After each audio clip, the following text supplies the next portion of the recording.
इसलिए नहीं आया कि भारतीय जनता पार्टी, मैंने उनके मंशूर देखे, मैंने उनके अंदर झांककर मैंने देखा और फिर मैंने ये सोचा कि रियासत जम्मू कश्मीर के अंदर अगर कोई सरकार है, नेशनल कॉन्फ्रेंस है, तो भारतीय जनता पार्टी के साथ मुकाबला कर सकती है। जम्मू कश्मीर के अंदर इस वक्त सिर्फ अगर मुकाबला है वो नेशनल कॉन्फ्रेंस का और ये कांग्रेस और नेशनल कॉन्फ्रेंस का। आप देखिए कि हमें पूरी पार्टी ने ये हिदायत जारी कर दी है कि आपने खाना नेशनल कॉन्फ्रेंस के रहकर जगह जगह गाँव में जाकर मीटिंगें करके नेशनल कॉन्फ्रेंस के कैंडिडेट आजाद जान साहब को जिलाना है और हल के निशान पर मोहर लगवानी है। मेरी बहनों, मेरे भाइयों, मेरे बुजुर्गों, ये मामूली कहानी है। दिल्ली में हमारा शेर दर्जे का राहुल गांधी, जम्मू कश्मीर में हमारा नौजवान लीडर उमर साहब जो है इसको सीधा करेंगे। इसलिए हमें मिलजुल कर करना है। वो साहब के हाथ मजबूत करने हैं या हजार साहब के हाथ मजबूत करने हैं। तो आज आपने वापस जाकर पैगाम दे रहे हैं कि देखा आपने कि आज लोगों की तादाद लोग क्या चाहते हैं, तब्दीली चाहते हैं और आपने नेशनल जाकर मेरी कांग्रेस के लोगों से अपील है, अदारा आप घरों में मत बैठे, ये इम्तिहान का वक्त है, आपने घर में जाकर नेशनल कॉन्फ्रेंस के कैंडिडेट को जिताना है। इस तरह अब देखिए हमारे सीनियर आज करीब 10 साल के बाद हम तमाम लोग यहाँ पे इकट्ठे हुए हैं और इकट्ठे होने की गर्ज़ोगाहित आप तमाम हज़रात जानते हैं कि इकट्ठे होने की वजह जम्मू कश्मीर में असेंबली इलेक्शन है। आप अच्छी तरह जानते हैं कि 2014 से लेकर 2024 तक जितने भी, खास करके मैं पहले बात करूं डेवलपमेंट की, जितने भी काम हमने पुंछ के अंदर खोले, जिसमें मिनी सेक्रेटरीट हो गया और पुंछ हॉस्पिटल का था, जितने भी काम, बहुत से काम खोले, सड़कों के काम चलाए सभी गांव में। आज वो तमाम काम 2014 से अभी तक वो है, उन पे काम शुरू नहीं हुआ। पुंछ के अंदर खासकर जो शेर कश्मीर ब्रिज नीचे यहाँ पे है उसका और दुमनी नाले का ब्रिज, दोनों ब्रिज डैमेज हुए और मैं मुबारकबाद दूंगा जनाब उमरुल्ला साहब को कि ये यहाँ पे आए, उन्होंने पैसा दिया। आज वो शेर कश्मीर ब्रिज जो लगभग आज से 4 साल पहले जो वो तैयार हुआ, उसके साथ बांध तैयार हुई, लेकिन अफसोस से कहना पड़ता है कि दुमनी नाले का वो ब्रिज जो 2014 में उसका एक पावा गिर गया, आज 10 साल पहले बीजेपी की सरकार उसका पावा सीधा नहीं कर सकी।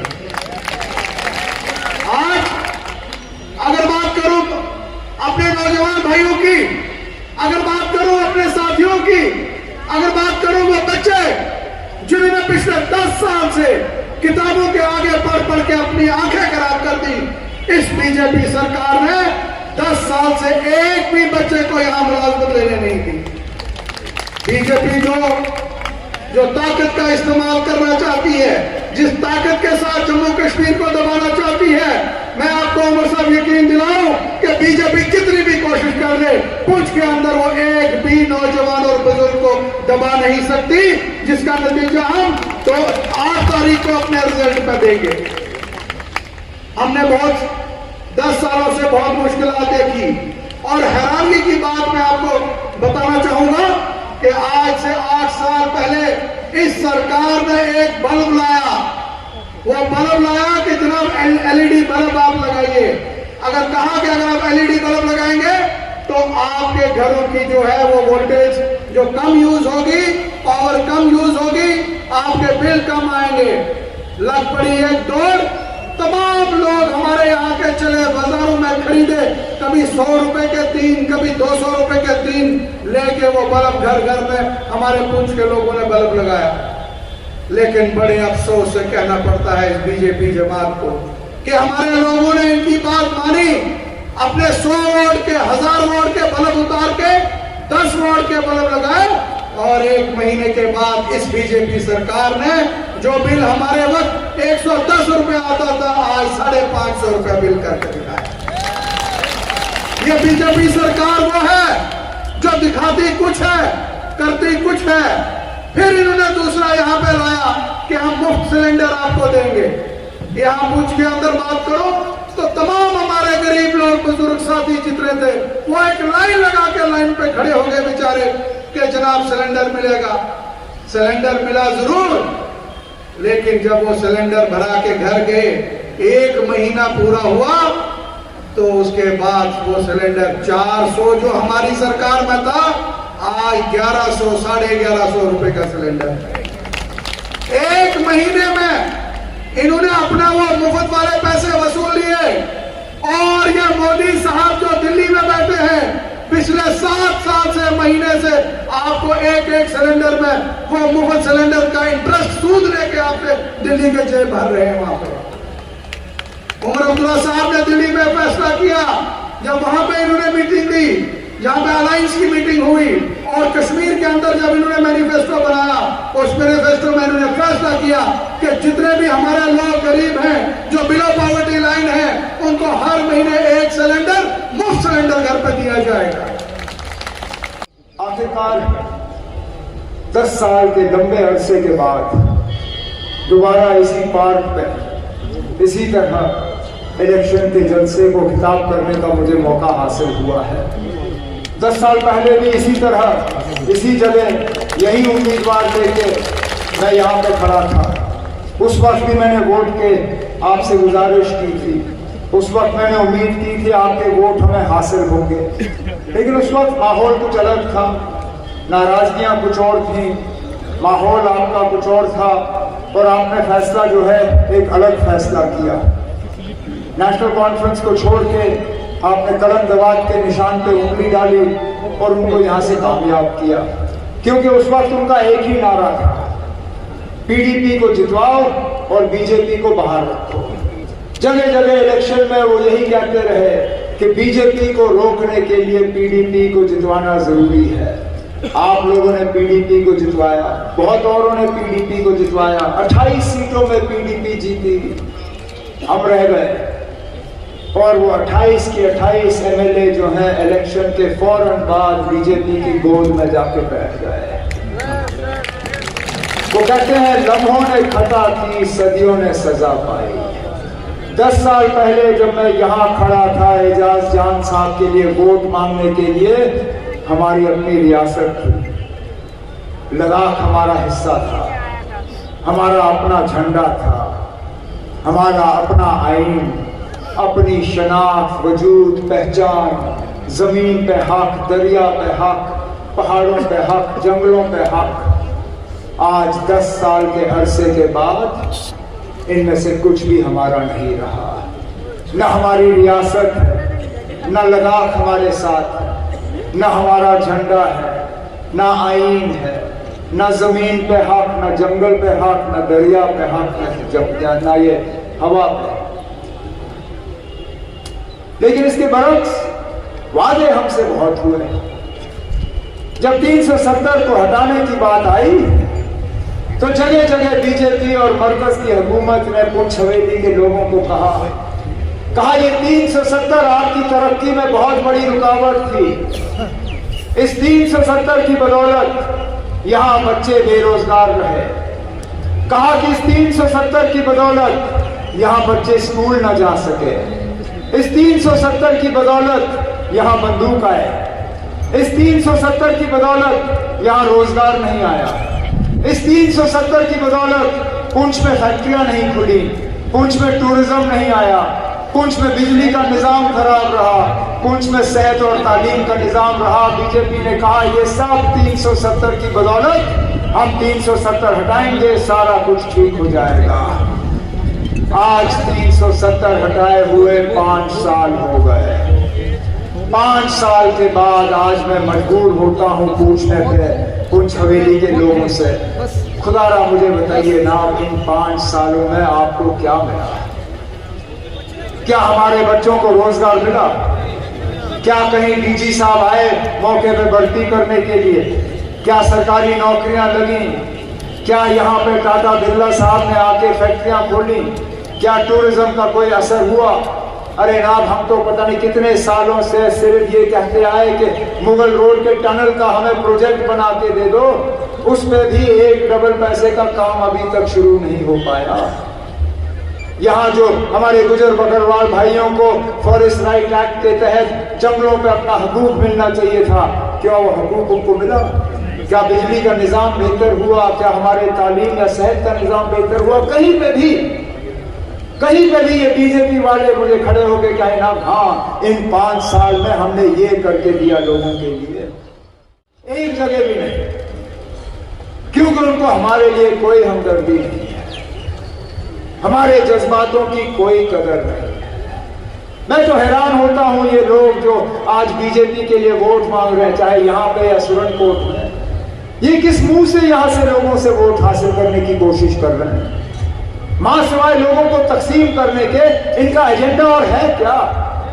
मैं तो इनसे पूछता हूं, चाहे वो पुंछ का उम्मीदवार हो या सुरनकोट का उम्मीदवार हो बीजेपी का, खुदा मुझे बताइए ना, आपकी अपनी जमात में आपकी हैसियत क्या है? आपके जमात वाले आपको किस नजरिए से देखते हैं? क्योंकि उनका जो मुसलमानों के तय सोच है वो हम अच्छी तरह से जानते हैं। ये आजादी के बाद पहली मर्तबा है कि मरकज की हुकूमत में मुसलमान कोई नुमाइंदा नहीं है। ये सच्चाई है, इस सच्चाई से ये लोग इनकार नहीं कर सकते। 14% आबादी आज इस मुल्क में मुसलमान है। जरा जो बीजेपी का उम्मीदवार यहां और सुरनकोट में आपसे वोट मांग रहा है, उनसे पूछिए ना, हम आपको वोट देने के लिए तैयार हैं। आप जरा मोदी साहब का जो मुसलमान मिनिस्टर है उसका नाम बताएं। है नहीं उनके पास नाम बताने के लिए, क्योंकि मिनिस्टर है नहीं। अरे जनाब, जो मरकज की हुकूमत में आपका कदर नहीं करने वाले हैं, वो यहां जमीनी सतह पे आपकी क्या कदर करेंगे? क्या कदर करेंगे ना? तभी तो जाके हमारे इमाम साहब पे FIR कटता है, और ये पहली मर्तबा नहीं है। मैं इस बात से सहमत नहीं हूं। मैं ये जो एजाज जान साहब ने कहा कि यहाँ बीजेपी की सरकार बनी ही नहीं है, अरे ना, बीजेपी की सरकार को तो 10 साल हो गए यहाँ पे। ये जो डबल इंजन सरकार करती, ये बीजेपी वाले कहते हैं डबल इंजन बनाओ, डबल तरक्की होगी। हमें तो 10 साल हो गए इनके डबल इंजन का तजुर्बा करते हुए। पहले तो वजीर आजम साहब मोदी साहब, वजीर आला मुफ्ती साहब, अल्लाह मगफिरत करे उन्हें। उसके बाद 16 में महबूबा मुफ्ती वजीर आला, मोदी साहब वजीर आजम। फिर जब 18 में उनकी हुकूमत गई, राजभवन के जरिए हमारे ऊपर हुकूमत किया उन्होंने। पहले सत्यपाल मलिक, फिर मुर्मू, आज हमारे मनोज सिन्हा साहब। किसी न किसी रूप में हमने 10 साल बीजेपी की यहाँ हुकूमत देखी है, और उसका खमियाजा भी हम भुगत रहे हैं। इमाम साहब पे अगर यहाँ पर्चा लगा तो हजरत बल के इमाम साहब को याद करिए। और इन लोगों के लिए आज ये लोग वोट मांगने निकले हुए हैं। अरे मैं तो कहता हूं, जो शख्स एजाज के खिलाफ यहां बीजेपी के लिए वोट मांग रहा है, उसकी सियासी सोच है क्या? वो कहां पे है? क्योंकि मां सिवाय अपनी खुदगर्जी के मैंने उसमें और कुछ नहीं देखा। वो पहले हमारे साथ थे, रहे नेशनल कॉन्फ्रेंस में, जब हमारे साथ रहे, जब मैंडेट नहीं मिला हमें छोड़ के गए, फिर कांग्रेस में गए। कहा मैं अब कांग्रेस का लीडर हूं, मैं कांग्रेस की सियासत करूंगा, कांग्रेस का नारा चलाया। परसों जब कांग्रेस का मैंडेट नहीं मिला, फिर उठ के निकल गए कांग्रेस से, बैठे बीजेपी में। जिस जमात की उसने सारे साल मुखालफत की, सिर्फ और सिर्फ मैंडेट के लिए वो जाके बीजेपी में बैठ गए। अरे ना, ऐसा शख्स जिसको खुद गर्जी के अलावा और कुछ नहीं आता, आपको क्या लगता है वो पुंछ का हमदर्द है? आपको क्या लगता है वो मंडी का हमदर्द है? आपको क्या लगता है वो हवेली का हमदर्द है? उसको सिर्फ और सिर्फ अपने घर की फिक्र है, अपने घर के अलावा उसको किसी दूसरे की फिक्र नहीं है। अगर उसको फिक्र होती, वो मैंडेट के लालच में नेशनल कॉन्फ्रेंस से कांग्रेस, कांग्रेस से बीजेपी, खुदा न खास्ता कल को जब बीजेपी में हारेगा, वो कहीं अपनी पार्टी, दपनी पार्टी, डिपनी पार्टी, किसी न किसी पार्टी में वो चला ही जाएगा ना, क्योंकि उसको आपके लिए कोई परवाह नहीं है, उसको आपके मसाइल हल करने नहीं। उसको आपकी नुमाइंदगी करनी नहीं है। वो आया है सिर्फ यहाँ वोटों को तकसीम करने के लिए, आपको कमजोर करने के लिए, आपकी आवाज को दबाने के लिए। यहाँ जैसे मैंने कहा मुतालबों की कमी नहीं है। बेरोजगारी के हवाले से जब हम बात करते हैं, महंगाई के हवाले से बात करते हैं, बिजली के निजाम के हवाले से बात करते हैं, राशन के हवाले से बात करते हैं ना। मुझे वो दौर याद है जब मेरी हुकूमत में जब एजाज MLA था, राशन कार्ड के जरिए आपको मिट्टी का तेल भी मिलता था, चीनी भी मिलती थी, राशन का स्केल इतना था कि आपका गुजारा होता था उस राशन से। आज हाल ये है कि राशन कार्ड में ना आपको चीनी मिलती है, ना मिट्टी का तेल मिलता है, और 2.5 किलो राशन में ये कहते हैं आप लोग गुजारा कर लो ना। मैं इस बीजेपी के उम्मीदवार को पूछता हूँ जो शायद महीने में 25-30 किलो राशन से कम खाता नहीं होगा, जरा अपना 2.5 किलो से अपना गुजारा करके दिखाएंगे। जिस दिन ये खुद 2.5 किलो पे गुजारा करेगा, उस दिन मैं कहूँगा ना आपके पुंछ की गरीब जो है वो भी 2.5 किलो राशन पे अपना गुजारा कर सकते हैं। लेकिन हम लोग अपने मंशूर में वादा बंद हैं कि हमारी हुकूमत आई, नेशनल कॉन्फ्रेंस कांग्रेस की अलायंस गवर्नमेंट, इंशाल्लाह दोबारा हम आपको मिट्टी का तेल और केरोसिन और चीनी जो है राशन कार्ड के जरिए फराहम करेंगे, राशन का स्केल बढ़ाएंगे।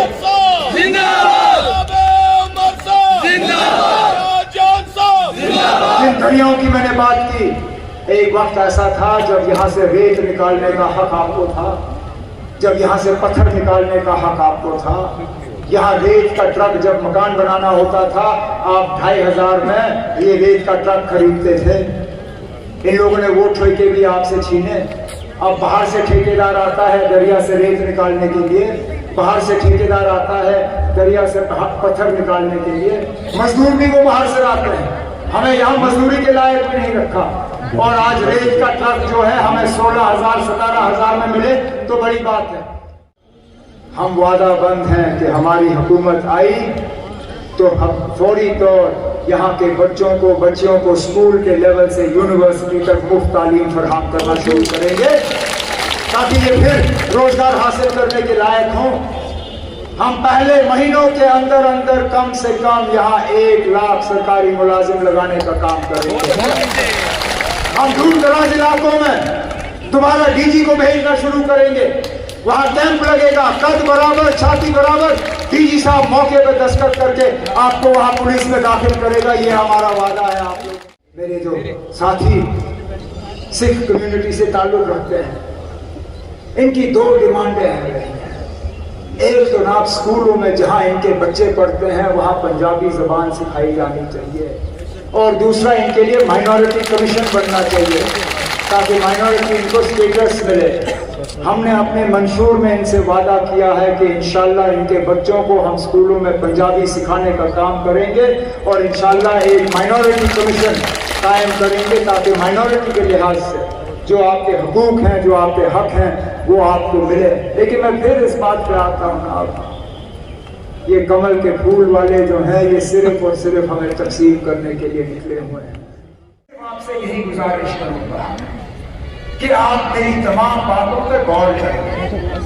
अगर मेरी बातों में आपको जरा सा भी सच लगा, मेहरबानी करें आप 25 तारीख को नेशनल कॉन्फ्रेंस और कांग्रेस के मुश्तरका उम्मीदवार जनाब एजाज जान साहब को इंशाल्लाह जरूर।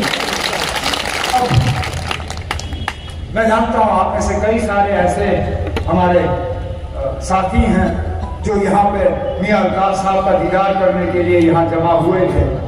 बदकिस्मती से कसूर मेरा है, कल मैंने मियां साहब को कुछ ज्यादा ही घुमाया यहाँ रियासी, पुंछ, रजौरी इन इलाकों में।